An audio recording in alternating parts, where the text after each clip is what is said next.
Selamat siang sahabat pembelajar, di mana saja Anda berada, bagaimana kabar Anda siang hari ini? Semoga Anda selalu dalam keadaan sehat dan bahagia, dan tentu saja selalu meraih keberhasilan yang Anda rencanakan di minggu ini ya. Tidak terasa kita sudah di hari Kamis, tengah minggu ya. Saya Dewa kembali menjumpai Anda di seminar online yang diselenggarakan oleh Indonesia Belajar.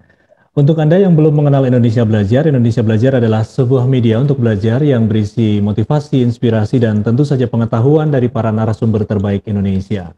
Indonesia Belajar hadir dalam platform mobile aplikasi yang bisa Anda download di Google Play Store ataupun Apple App Store. Terima kasih untuk Anda yang sudah download, dan yang belum download silahkan download. Dan Anda juga bisa klik website kami di indonesiabelajar.id. Di Instagram Anda bisa follow Instagram kami di indonesia_belajar.id, dan di Facebook Anda bisa like Facebook fanpage kami di indonesiabelajar.id. Baik, sahabat pembelajar, seperti biasa di setiap hari Kamis siang jam 2, kita ketemu dengan seorang yang luar biasa. Beliau adalah Mas Danang Priadi, SPD MMCTM, yang sudah hadir di tengah kita.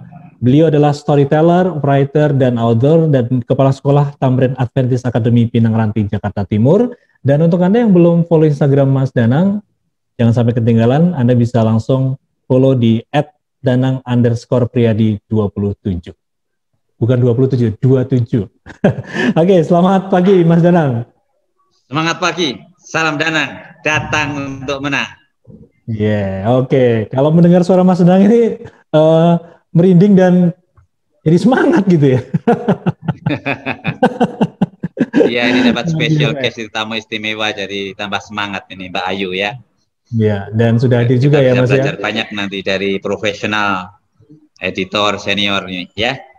Iya, dan memang tema kita siang hari ini adalah Unstoppable, mewujudkan impian menjadi tulisan. Sudah dimention sama Mas Danang, ada di tengah kita juga ada Mbak Ayu Widya, seorang novelis, children books author dan editor.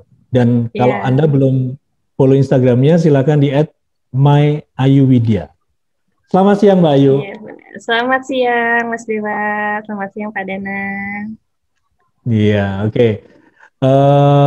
Mbak Ayu ini luar biasa ya. Kalau kita tampilkan dulu nih profil singkat Mbak Ayu nih.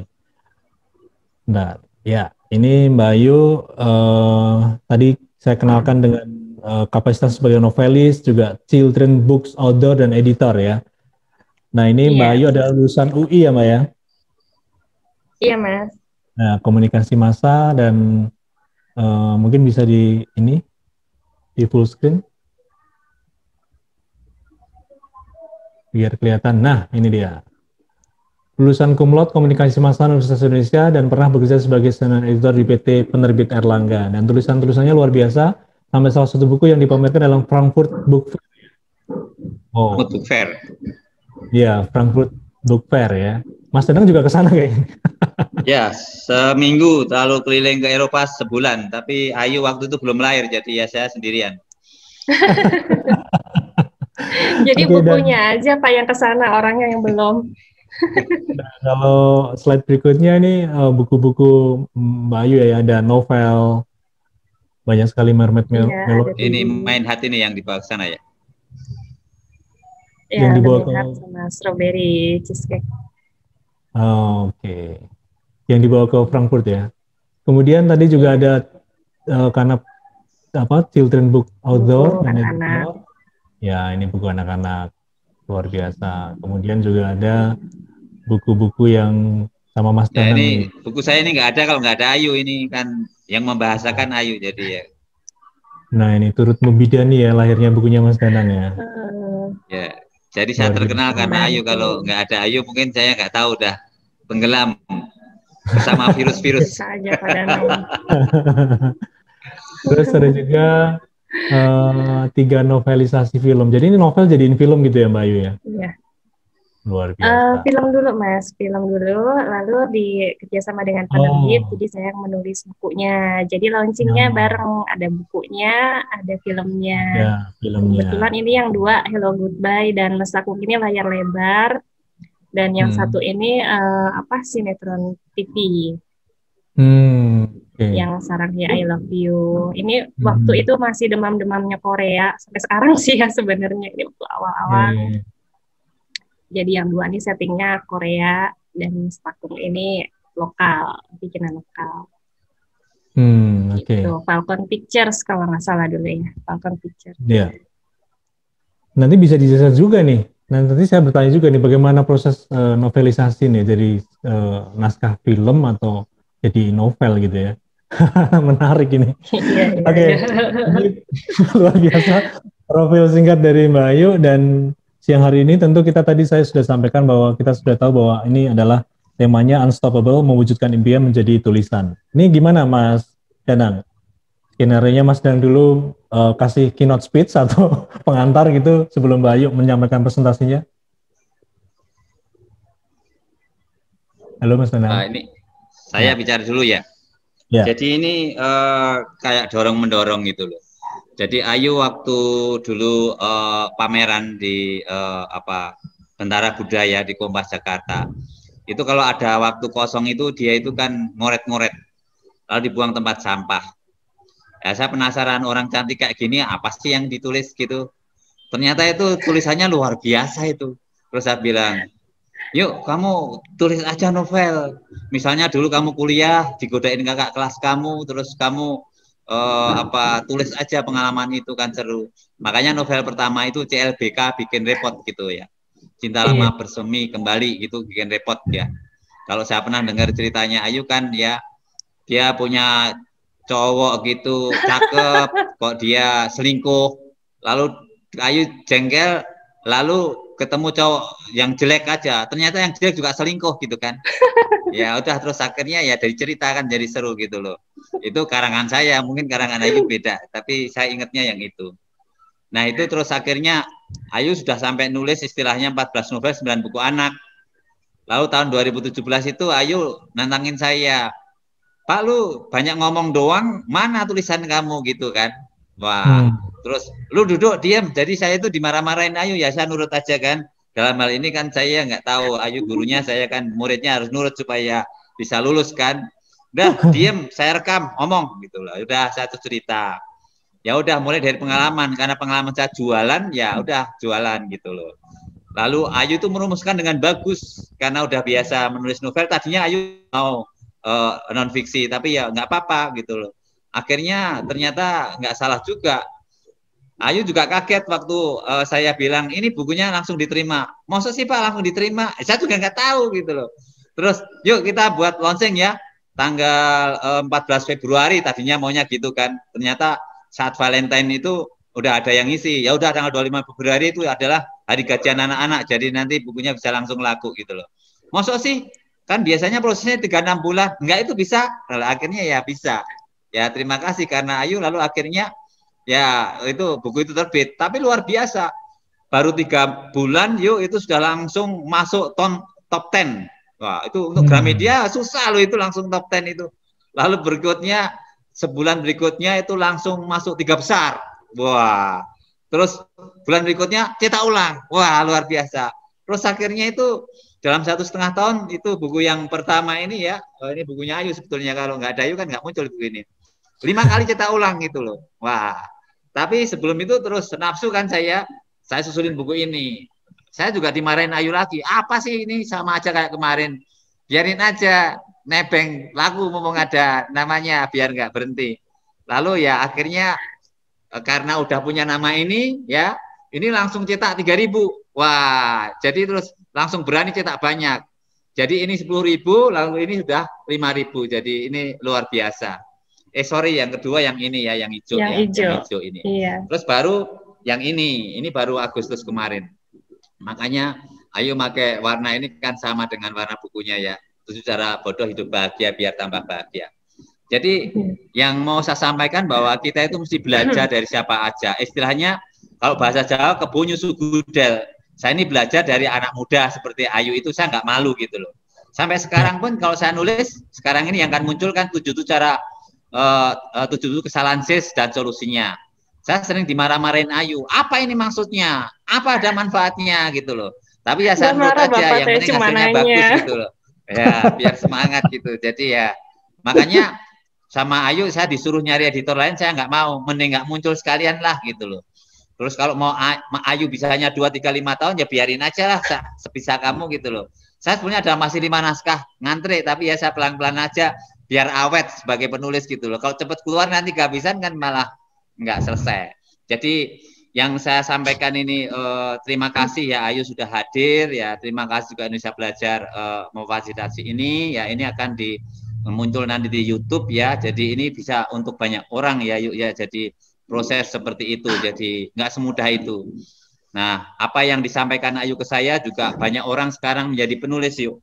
Yang Andreas Kennedy itu yang buku itu The Diamond Within You itu karena ngelihat saya semangat dia nulis dan itu 3 tahun baru jadi tapi kan lumayan. Lalu Dina yang Ayu kenal itu dulu tadinya juga dia putus asa sekarang udah nulis puluhan buku anak melebihi saya. Bagi saya nggak sedih karena orang banyak termotivasi oleh saya banyak yang nulis buku ini masih banyak lagi yuk. Kemarin orang Medan juga udah menulis 2 buku puisi sama 1 buku kompilasi dengan teman-temannya, ya nggak apa-apa. Yang penting akhirnya menular. Dan yang poin yang paling penting, makanya unstoppable itu saya ingat kata-kata Ayu. Yang waktu itu saya belum percaya, sekarang saya percaya. Pak nanti kalau udah nulis nggak bisa berhenti loh Pak, nulis terus. Tadinya masa sih, gue bisa nulis dari mana? Ternyata betul juga unstoppable gitu loh. Jadi apa impian menjadi tulisan. Nah ini karena waktunya untuk Ayu, sebaiknya semuanya untuk Ayu saja. Bisa langsung Mas Dewa nanya ke Ayu seutuhnya. Silahkan Ayu, terima kasih. Oke, terima kasih Mas Danang, luar biasa. Mungkin langsung aja Mbak Ayu ya. Iya, oke. Presentasinya dimunculin nih, Mas. Yuk.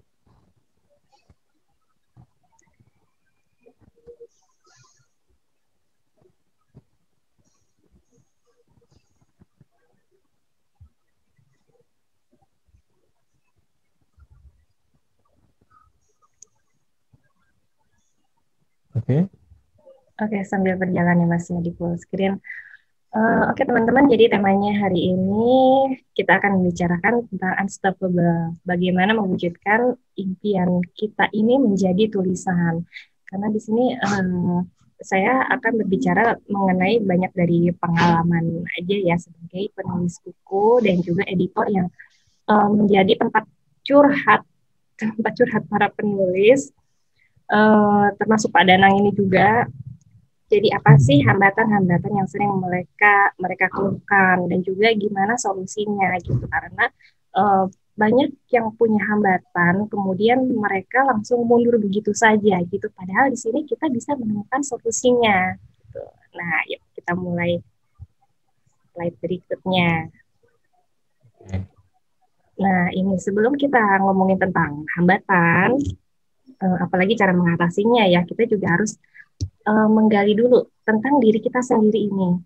Nah, di sini saya menganalogikan, mudah-mudahan cocok ya, kita ini antara impian dan juga tulisan kita ini saya ibaratkan dengan roket.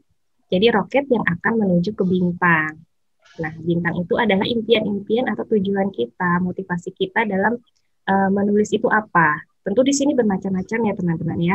Ada yang ingin mewujudkan ide untuk menjadikan kehidupan masyarakat yang lebih baik, ada yang untuk eksistensi, ada juga yang untuk cari uang, atau hanya untuk merekam rasa gitu. Nah, biasanya yang fiksi-fiksi ini untuk merekam rasa nih. Ketika mereka tersakiti atau bahagia dan mereka sangat menghargai perasaan itu, mereka menuangkannya dalam fiksi. Ada juga yang seperti itu. Kemudian roket ini adalah tulisan, yaitu kendaraan atau cara kita, bagaimana kita menuangkan ide menjadi impian kita. Kemudian yang terakhir adalah ide. Ide itu bahan bakar. Jadi kalau tidak ada ide ya tidak bisa jalan roket kita ini, tidak bisa kita akan sampai ke bintang. Jadi perlu juga idenya ini. Nah, kemudian untuk hambatannya, next. Nah, setelah kita harus punya impian, kemudian kendaraannya, dan juga idenya, kita kemudian baru mengenali hambatan kita. Nah, dari hambatan itu banyak ya. Alasan itu memang kalau dibikin-bikin selalu ada aja gitu. Nah, ini saya rangkum selama pengalaman saya jadi editor dan penulis dan juga mentoring teman-teman di kelas menulis untuk pemula. Mereka kebanyakan curhatnya seperti ini, Mas Dewa. Jadi ada yang tidak percaya diri, tidak punya ide, tidak tahu teknik menulis, tidak tahu cara menjual, konsistensinya juga masih berantakan, kemudian mengeluh soal waktu juga. Nah, ini jadi udah saya udah saya kerucutkan lah kira-kira yang paling banyak dikeluhkan tuh ini gitu. Nah, kenapa saya bagi dua, internal dan eksternal? Ini karena nanti ada alasannya nanti di akhir slide. Oke, next kita ini dulu ya. Ya, next slide. Nah, kita bahas satu-satu dulu kali Mas ya, yang teman-teman yang paling banyak itu tidak percaya diri. Mereka itu kebanyakan penulis bilang gini, Mbak, kayaknya nggak akan ada yang suka sama tulisan saya gitu. Saya suka nulis sih, banyak sih tulisan saya sudah jadi gitu, tapi saya nggak berani kasih ke orang lain karena siapa sih yang akan suka dengan tulisan saya gitu. Nah, ini sebenarnya saya juga mengalami ini waktu baru-baru mau mengeluarkan novel gitu. Nah, benar kata-kata Pak Danang tadi, saya tidak membukukan karena saya ngerasa siapa sih yang bakal suka gitu. Kemudian Pak Danang, oh ini tulisan kamu bagus, coba aja gitu. Nah, akhirnya saya berkesimpulan di sini bukan kita yang memutuskan suka atau tidak suka, tapi pembaca kita. Kita nggak akan tahu kalau kita tidak mencoba untuk menulis dan memberikannya kepada orang untuk membaca gitu. Nah, dan zaman sekarang ini ya Mas ya teman-teman, ada banyak sekali platform penulis digital. Anda bisa menuliskan karya-karya Anda di platform yang digital yang gratisan itu, kemudian banyak yang pembaca dan biasanya mereka suka komen-komen tuh di situ. Nah, Anda bisa menggunakan itu, sekarang bisa memanfaatkan. Nah, nanti dari situlah Anda tahu riset Anda sudah apa kurangnya, kemudian jangan-jangan memang banyak yang suka gitu, hanya saja Anda tidak menyadari bahwa Anda bisa gitu. Nah, ini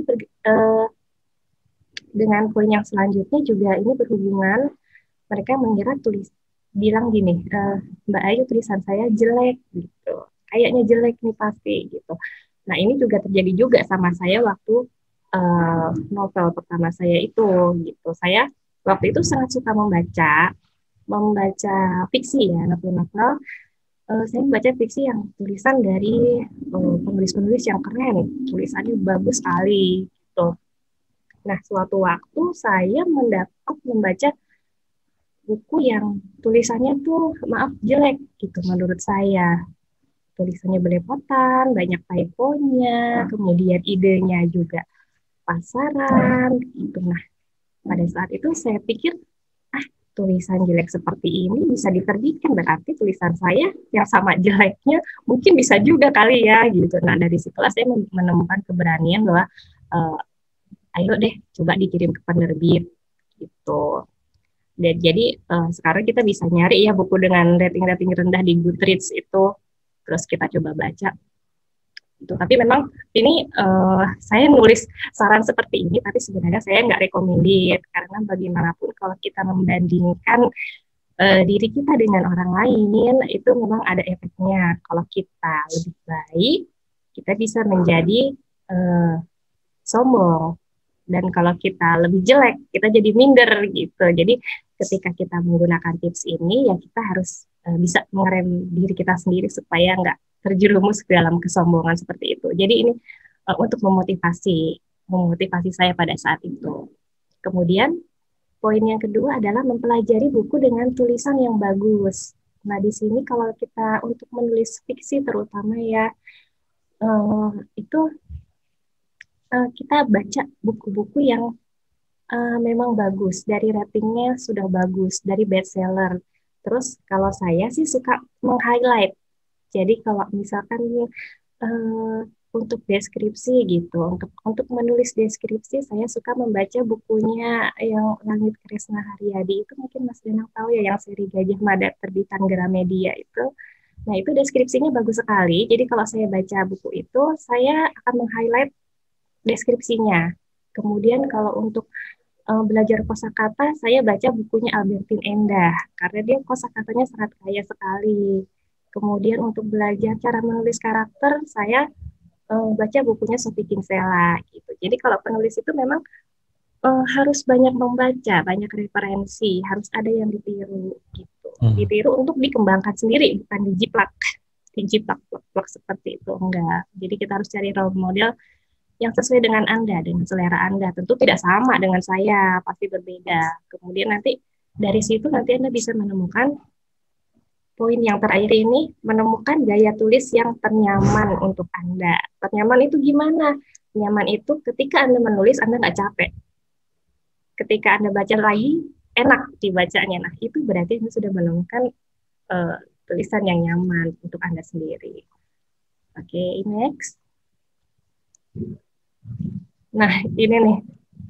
Tulisan saya selalu ditolak penerbit. Nah, mungkin teman-teman di sini juga suka ada yang ngeluh ya, saya udah pernah kok bikin buku, tapi saya selalu ditolak penerbit ini, gitu. Tapi sebenarnya gini ya, Pak Danang mungkin tahu ya nih kalau orang penerbit juga nih Pak Danang. Jadi banyak faktor ya Pak ya untuk ditolak penerbit itu bukan hanya karena tulisan Anda jelek, gitu. Bisa jadi karena Anda mengirimkan ke penerbit yang salah, itu juga bisa, gitu. Misalkan Anda menulisnya puisi, tapi Anda mengirimkannya naskahnya ke penerbit yang mereka banyak menerbitkan teen lit, gitu, di mana pasarnya kebanyakan tuh anak-anak muda, gitu ya. Tentu saja naskah Anda ditolak, gitu, karena tidak cocok, salah penerbit, gitu. Tetapi itu hanya salah satu faktor ya, masih banyak faktor lainnya. Kemudian kalau penerbit yang bagus biasanya mereka selalu kalau misalkan naskahnya ditolak, itu mereka mengirimkan surat penolakan dan ada alasannya, gitu. Kenapa naskahnya ditolak? Apakah karena temanya, gitu, atau apakah karena tidak sesuai dengan pangsa pasarnya, seperti itu. Nah, mungkin di surat penolakan memang tidak terlalu deskriptif, terlalu lengkap ya. Tapi Anda sebenarnya bisa menghubungi editor dan bisa ngobrol sama editornya, gitu. Nah, ini yang jarang dilakukan penulis, gitu. Udah ditolak, oh ya udah gitu aja, besok lagi nggak akan ngirim lagi, merasa putus asa, gitu. Nah, nanti mungkin Pak Danang bisa menambahkan gimana biar nggak putus asa. Terus ada juga yang udah pernah bikin buku tapi nggak laku, terus dia berhenti, udah sih sudah terhambat dengan buku saya yang sudah nggak laku kemarin, saya nggak mau lagi bikin buku, gitu. Nah, sebenarnya kalau kita sudah pernah bikin buku dan nggak laku, sebenarnya kita harus mencari di mana sih salahnya, kenapa buku saya nggak laku. Nah, coba pelajari. Memang ini perlu text time ya, kita perlu menganalisis, kita perlu merenung, kita perlu mempelajari banyak faktor yang perlu kita bedah. Apakah kita salah penerbit, apakah kita kurang promosi, atau teknik penulisan kita yang kurang, gitu. Jadi jangan langsung udah stop, gitu. Coba lagi. Nah, saya pikir seperti itu. Kemudian yang terakhir, ini agak aneh sebenarnya, tapi ini ada loh, banyak yang bilang gini, saya malu orang-orang tahu itu tulisan saya, gitu. Nah, biasanya penulis-penulis fiksi ini yang suka kayak gini, soalnya saya nulisin, mereka ngomong gini, soalnya ini yang ditulis di fiksi ini nih sebenarnya kisah nyata saya, gitu. Saya malu nanti orang-orang tahu dong bahwa saya misalkan mencuri, gitu. Nah, sebenarnya ini kekhawatiran yang berlebihan ya. Tidak ada yang peduli pada Anda sebesar Anda sendiri. Orang-orang itu cuma nanya, paling cuma nanya gini loh, ini dari kisah nyata bukan sih, gitu. Kok lu banget ya, gitu. Paling cuma nanya seperti itu. Abis itu ya udah, nggak akan ada judgement aneh-aneh lainnya, gitu. Justru saya pikir dunia fiksi ini adalah dunia yang dunia tanpa penghakiman, gitu. Di sini kita bisa jadi pencuri, kita bisa jadi tukang selingkuh, kita bisa jadi pengkhianat, suka-suka kita di sini dunia fiksi ini, gitu. Jadi nggak usah takut. Oke, next slide. Nah, ada lagi. Ini faktor yang kedua ya, tidak punya ide. Saya bilang tadi memang untuk menulis itu harus ada idenya. Kalau tidak ada ya apa yang kita tulis ya. Tapi ada yang mengeluh juga, ide saya basi Mbak, gitu katanya. Udah banyak nih yang nulis tentang tema seperti ini, gitu. Iya memang, ide baru adalah daya tarik ketika kita menerbitkan buku. Kemudian kalau penerbit mayor ya, diseleksi oleh editor, ide baru itu adalah daya tarik. Minimal satu langkah Anda sudah diterima. Tapi eh, untuk mencari ide baru itu tidaklah mudah gitu. Jadi dalam konteks kita harus memotivasi diri kita sendiri, kita harus berpikir bahwa semua ide adalah basi. Semua ide yang orang-orang bikin yang sudah ada itu memang sudah basi. Orang lain sudah menulis ide yang sama, tapi yang membuatnya berbeda adalah Anda yang menuliskannya. Gitu. Karena dengan gaya Anda, kata-kata Anda, pilihan kata Anda, perasaan Anda, itu hanya Anda yang memiliki. Gitu. Kita bisa lihat kok kayak sinetron-sinetron ya, misalkan cerita yang idenya tentang bos yang jatuh cinta dengan pembantunya misalkan, itu sudah dibikin. Kemudian tetap ada lagi, keluar lagi sinetron seperti itu. Film lain juga seperti itu, ada juga. Dan ratingnya tetap bagus, tetap sama. Oke, ide basi lainnya.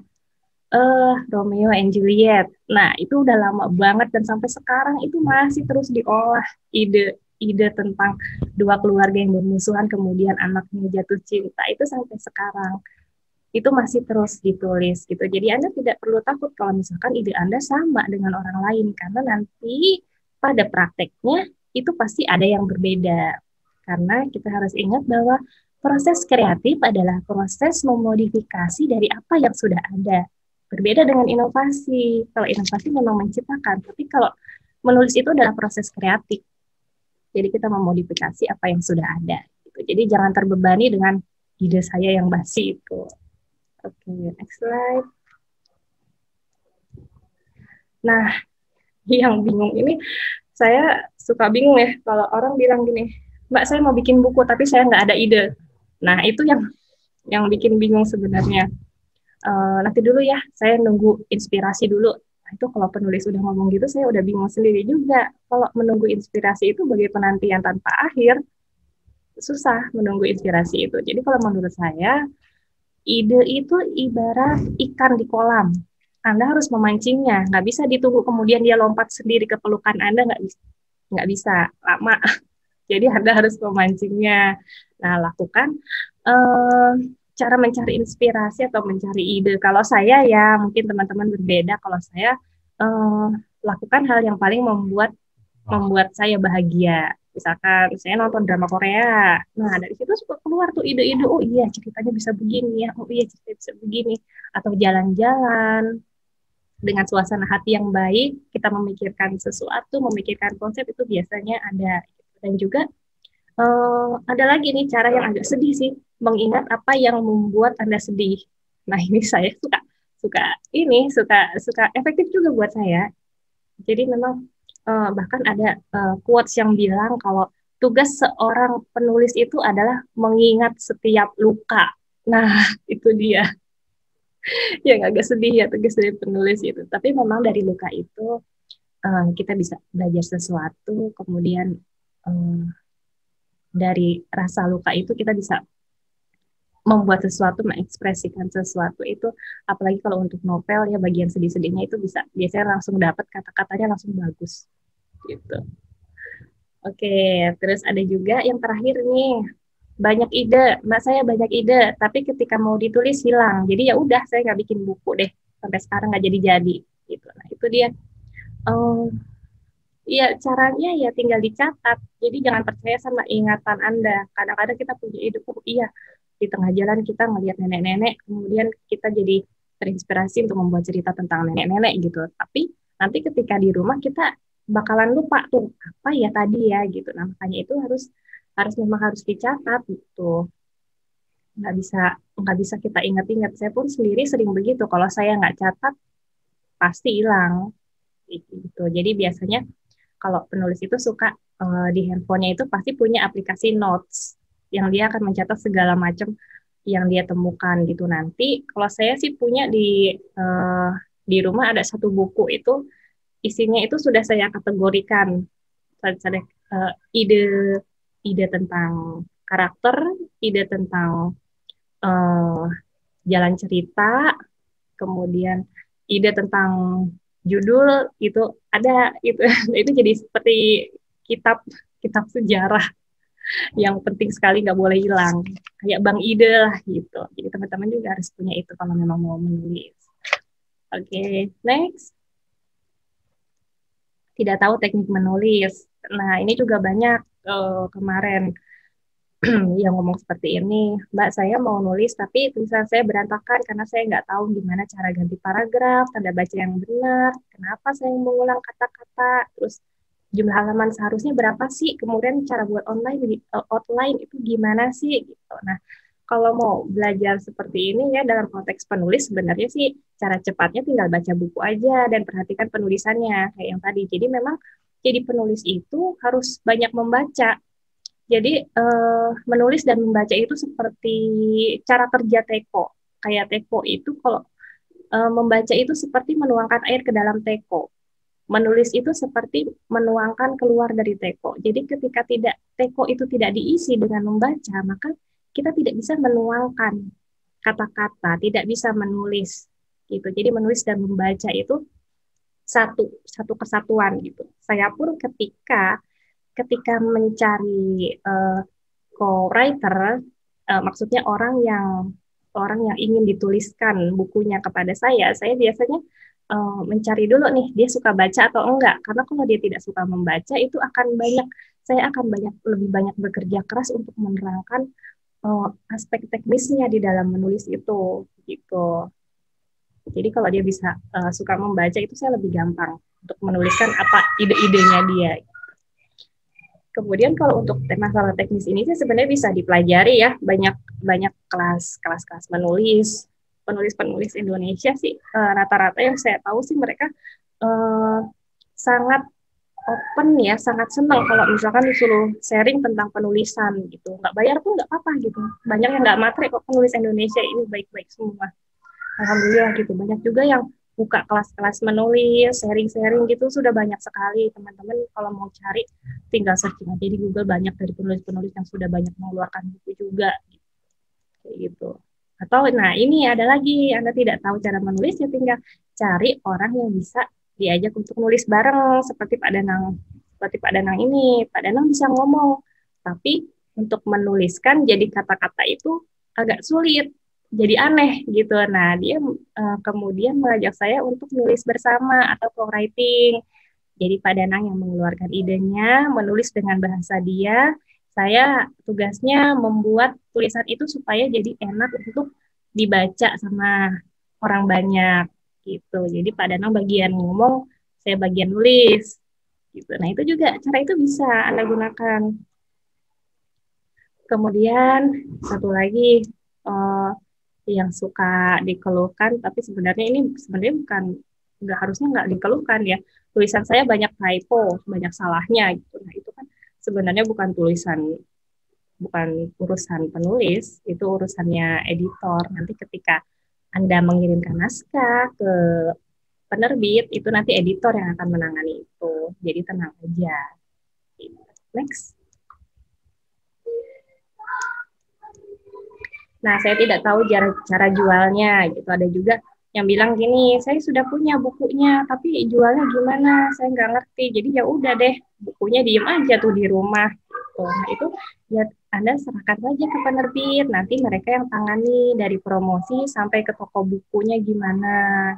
Itu bisa diserahkan, itu sebenarnya bisa didelegasikan. Nah, kalau Anda rajin, Anda menjualnya sendiri juga bisa. Gitu. Anda lihat aja ke marketplace, Anda coba cari cara gimana sih cara jualnya, Anda pelajari, kemudian promosinya seperti apa, apakah pakai blogger, apakah pakai kalau Anda main Instagram suka ada bookstagram yang bisa diajak kerjasama gitu. Memang zaman sekarang sih penulis memang harus minimal sedikit lah tahu gimana sih cara jualan, gimana cara promosi gitu. Tapi memang tidak harus, apalagi kalau sudah ada penerbit ya, mereka udah lebih expert untuk itu. Kita tinggal ngikut aja. Kemudian saya tidak bisa promosi. Nah, ini yang saya bilang tadi, penulis sekarang memang harus bisa promosi. Nah, kayak Pak Danang ini nih, setiap ngomong itu yang keluar itu pasti bukunya, tentang bukunya gitu. Ngomong sama siapapun pasti dia jualan buku.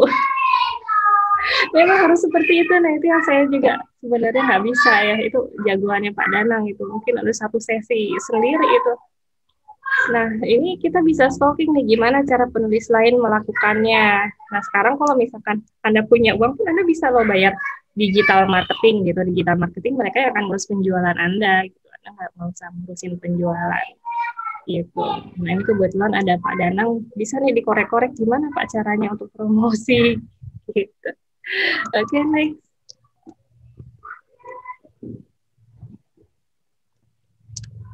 Saya banyak tulisan, tapi semua belum selesai. Nah, ini faktor keberapa tadi, yaitu konsistensi. Ini mengenai konsistensi. Ini yang paling sulit. Bagian paling sulit dari semua penulis, bahkan yang sudah senior. Konsistensi, termasuk saya. Saya ini paling hambatan terbesar saya ini konsistensi. Jadi banyak tulisan, tapi semuanya belum selesai. Jadi di file komputer itu ada beberapa judul buku, tapi itu masih separoh. Kenapa? Karena nggak konsisten. Ada aja gitu alasan untuk nggak nulis gitu. Apalagi curhat sedikit ya. Jadi sekarang saya punya anak 2, masih kecil-kecil, dan itu kayak mainan baru gitu. Jadi senangannya main sama anak daripada nulis. Tapi ketika saya flashback lagi, aduh kok buku saya nggak nambah-nambah ya gitu. Nah itu kalau saya mengatasinya gini, tadi saya sudah bikin gambar roket ya di awal slide. Kita harus mengingat kembali impian Anda, mengingat kembali impian saya. Nah itu adalah motivasi. Gitu. Jadi kenapa saya tadi gambar roket kemudian ada tulisan impian. Impian itu adalah motivasi Anda ketika Anda mengalami konsistensi stuck nggak konsisten. Nah, Anda bisa ingat impian Anda itu apa sih gitu. Kayak saya misalkan gini, kalau saya saya perlu menulis kenapa gitu. Karena pertama dengan menulis saya bisa menghasilkan uang tanpa harus keluar rumah gitu. Pertama. Dan yang kedua, impian saya adalah suatu hari anak-anak saya ini akan ke toko buku di rak bestseller dan dia bilang sama orang bahwa ini tulisan mama saya loh gitu. Jadi itu impian saya gitu yang memotivasi saya. Yang memotivasi saya harus tetap menulis gitu. Nah, tentu setiap orang ini beda-beda karena ini sangat personal ya gitu. Nah, kalau Anda sudah mengingat impian Anda termotivasi, tapi Anda masih ketika menulis itu agak susah. Nah, Anda harus kembali ke bawah. Tadi yang digambar roket, yang paling bawah itu ada ide, ya bahan bakar. Nah, kalau Anda tidak bisa juga cek bahan bakarnya, mungkin ide Anda itu belum matang. Itu biasanya penulis itu ketika mendapatkan ide pengen buru-buru selesai bukunya, tapi tidak dimatangkan dulu idenya gitu. Dalam artian di sini kalau misalkan ya saya kasih contoh fiksi lagi, kalau ide itu harus dirumuskan dalam sebuah premis dan juga outline. Nah ini biasanya kita harus berlama-lama di sini nih. Tapi kebanyakan yang tidak sabar pengen langsung nulis itu, padahal ide dan outline ini harus dimatangkan sehingga nanti jalannya lancar gitu. Nah ini kalau teman-teman belajar teknik penulisan mungkin bisa lebih mengerti ya apa yang saya maksud gitu. Jadi idenya ini harus dimatangkan dulu. Jadi kendaraan roket yang stuck ini kita lihat ke atas, kita lihat bintang dan cek bahan bakarnya. Gitu. Oke, next. Oke, ini hambatan. Itu di semua yang saya paparkan itu hambatan internal ya. Internal akhirnya artinya dari diri kita sendiri. Nah, kalau untuk yang eksternal ini rata-rata orang cuma bilangnya gini, sih saya bisa nulis, saya punya ide segala macam, tapi saya tidak punya waktu, saya sibuk gitu. Nah sebenarnya gini ya, kalau saya kira semua manusia itu sama, punya waktu 24 jam dalam satu hari. Bedanya adalah pada skala prioritas. Kalau Anda memang mau jadi penulis, ya prioritaskan waktu untuk menulis itu. Balik lagi sih skala prioritas itu, kita nggak punya waktu. Aku sama kok, kita punya 24 jam. Anda dan saya sama kok, kita 24 jam. Kemudian kebanyakan orang itu pengennya nulis cepat, sekali buka laptop langsung jadi gitu. Kalau saya sih nggak bisa. Selama ini saya selalu nyicil tulisan gitu. Ketika saya skip 1 hari, ya berarti tulisan saya akan mundur tenggat atau deadline-nya gitu. Dan menulis ngebut itu capek sekali, dan kadang-kadang malah jadinya jelek gitu. Jadi ya kita harus memprioritaskan waktu, kemudian kita punya timeline kapan harus selesainya gitu. Nah, itu untuk faktor yang eksternal. Kebanyakan pengeluhannya itu aja, nggak ada lagi yang lain. Gitu. Oke, next.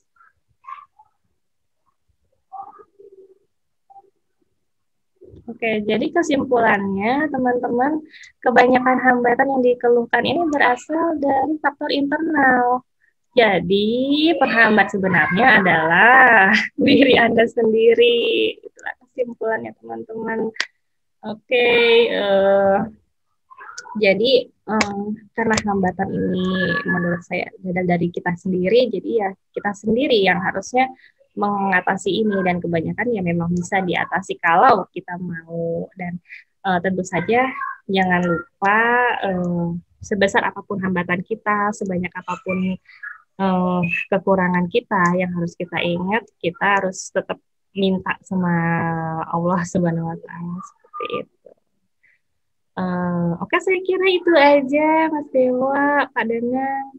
Share dari saya, silahkan ditambahkan mungkin. Ya, oke, terima kasih Mbak Ayu Widya, luar biasa ini penjelasannya sederhana tapi powerful banget ya. Ini mungkin sahabat pembelajar yang join siang hari ini bisa tanya ya, silahkan kalau Anda memang punya hobi atau punya keinginan menulis ya. Slide terakhir itu memang benar ya. Jadi hambatan memang diri sendiri, itu kita harus mengalahkan diri sendiri dulu ya. Saya juga mungkin Mas Danang ada tambahan dulu Mas, sambil nunggu pertanyaan dari teman-teman. Ya, nambahin Ayu itu yang namanya writer, author itu as marketer tuh. Jadi selain menjadi penulis, pengarang, tapi juga menjadi pemasar, penjual. Ayu, ini aku lagi buat sesuatu yang gila kemarin. Jadi daripada bukuku numpuk, udah tak kasih orang-orang yang kira-kira oke. 10, 12 tak kirim. Ternyata apa yang terjadi? Yeah. Ini yang nanti Ayu sampaikan, buku saya 77 keajaiban. Sekian yang saya kirim tuh ada yang pakai nanya. Nanyanya apa? Pak, ini saya harus bayar berapa ini? Oh, bayarnya 200.000 untuk membantu anak yang mau sekolah, karena ada mamanya minta saya bantu uang sekolah 200.000. Selama ini saya itu membantu 3 anak senilai 1 juta. Loh, kalau gitu saya bantu 1 lagi, ya sudah. Kalau gitu kita paruannya 500.000. Lalu dia bilang apa? Dia bilang, Mas Dewa, dia akan membayar sampai dia selesai sekolah. Loh, gila kan? Tak hitung itu 30 juta loh. Nah, berani nggak orang gambling kayak pengarang gila kayak saya? Kalau Ayu udah hafal, saya orang gila memang, ya kan? Nah, artinya apa? Kalau kita memberi banyak, Tuhan berikan lebih banyak lagi. Sehingga begitu kan aku ringan. Lumayan loh, 500.000 tiap bulan, selama 6 tahun loh Ayu. Nah, belum yang SMP, SMA 4 tahun, 3 tahun loh. Luar biasa kan? Nah ini, contoh yang lain yuk, yang saya buat yang gila. Jadi, saya kalau misalnya ada orang, nanti aku beli ya, kalau sudah punya duit, langsung saya tanya alamatnya, saya kirim. Dan kebanyakan 70-80%, ayo, dia langsung nggak enak, langsung bayar. Nah, kita kan nggak berani gambling gitu. Ya memang ada 1-2 yang nggak bayar, ya tak ikhlasin aja. Karena gini yuk, harganya 77.000, itu saya jual 100.000. Lalu kalau yang kemarin itu masih ada di gudang, daripada nganggur, ada 130, harga bandrol cuma 16.500, tak jual 100.000. Jadi yang saya ikhlasin itu jauh lebih kecil daripada saya untung lebih banyak. Nah ini sebagai pengarang gila yang jualan kayak saya ini, saya nggak tahu Ayu ngalami nggak. Kalau saya ngalami yang gila-gila, ternyata dihitung-hitung masih untung loh yuk, dan banyak loh. Nah itu namanya apa? Itu istilahnya Mas Dewa, itu namanya try your luck. Coba keberuntunganmu. Dan nyatanya beruntung loh yuk. Gila nggak? Gila, untungnya lebih banyak gitu loh. Jadi saya sekarang mainnya seperti itu. Jadi kalau orang yang tertarik, orang berminat, langsung tak kirimin. Nah mereka kadang yang nggak enak malah bayarin. Tapi untungnya begitu bagus yuk. Dia beli untuk teman-temannya, beli 10, 20. Nah itu kan 2 juta, 3 juta loh. Karena semua tak pukul rata 100.000. Jadi hitung-hitung untungnya banyak. Nah kalau kamu cari pengarang yang gila, nah ini kamu lihat saya ini gila. Iya. Jadi, betul. Oke. Writer, author, as marketer tuh gitu loh. 1 poin gitu. Nah, ini yang tambahan untuk Ayu kalau memang kita harus menjadi itu. Dan untuk sekarang ini ya Ayu ya, terima kasih juga Indonesia Belajar. Itu dengan Indonesia Belajar saya dapat panggilan kemana-mana. Sampai tadi pagi aja dari jam 3 sampai jam 9 sampai jam 12 saya guru-guru di seluruh Indonesia itu ada yang ikut. Dari Aceh, dari Papua, luar biasa. Jadi Ayu sendiri tahu kan, pasti buku saya ini saya promosiin kan. Jadi nama Ayu juga berkibar-kibar di depan sampai Merauke juga gitu kan. Nah, makanya buku keempat kita ya, kita itu nanti kita tulis sama-sama. Danang dan Ayu Widya itu yang bicara kesalahan dan solusinya. Dan ini 1 poin yang lain lagi Mas. Kalau tadi bukunya Ayu itu belum selesai, buku saya sebenarnya sudah selesai di saya, belum selesainya di Ayu. Nah itu sih. Iya betul. Iya betul. Masih ada itu tadi saya bilang hambatan saya itu konsistensi itu. Saya tembak aja Ayu sekalian. Ini ceritanya lagi. Ini sekalian lagi ini ya. Saya tembak sekalian ini. Nah, memang benar ya, artinya hambatan itu memang dari diri kita sendiri ya. Mungkin sambil menunggu ini saya juga sebenarnya sudah keinginan lama untuk menulis kayak novel gitu ya, cuman nggak bisa terlaksana gitu. Saya udah coba tulis-tulis kalau pas nganggur di handphone gitu ya, tapi nggak. Nah, kalau ini kan saya tadi terkait dengan Bang Ide ya, kemudian tadi ada juga, wah aku nggak ada jalan cerita nggak ada. Nah, kalau saya ini kan pengennya nulis misalnya true story kan, dalam perjalanan hidup saya gitu, tapi dengan versi novel gitu ya. Ya semi fiksi, semi fakta gitu. Ini gimana caranya Mbak? Yang biar lebih cepat, biar selesai. selain hambatan dari diri sendiri gitu. Ada tips mungkin? Karena memang pada dasarnya fiksi itu tidak sepenuhnya fiksi ya, kecuali yang fiksi fantasi gitu. Fiksi-fiksi yang beredar sekarang juga sebenarnya itu kan kisah yang sebenarnya nyata terjadi gitu. Nah kalau Mas Dewa ini mau menulis fiksi dari kisah nyata itu sebenarnya kalau dulu saya cara cepatnya adalah saya buka diary, karena saya tiap hari itu punya diary yang di situ saya nulis sesuatu yang menarik pada hari itu, yang bikin saya sedih, yang bikin saya gembira, saya buka diary. Di situ cepat jadinya. Kalau kita itu kayak semacam pemantik inspirasi seperti itu Mas Dewa. Nah, Mas Dewa perlu ngumpulin Bang Ide itu, entah Mas Dewa punya atau tidak gitu ya. Jadi ketika nanti Mas Dewa stuck, aduh lanjutannya gimana ya, tinggal buka situ. Gitu Mas Dewa. Sayangnya saya nggak punya diary. Sampai mana sekarang nih penulisannya? Saya nggak ada diary-nya di sini, jadi inget-inget terus ya.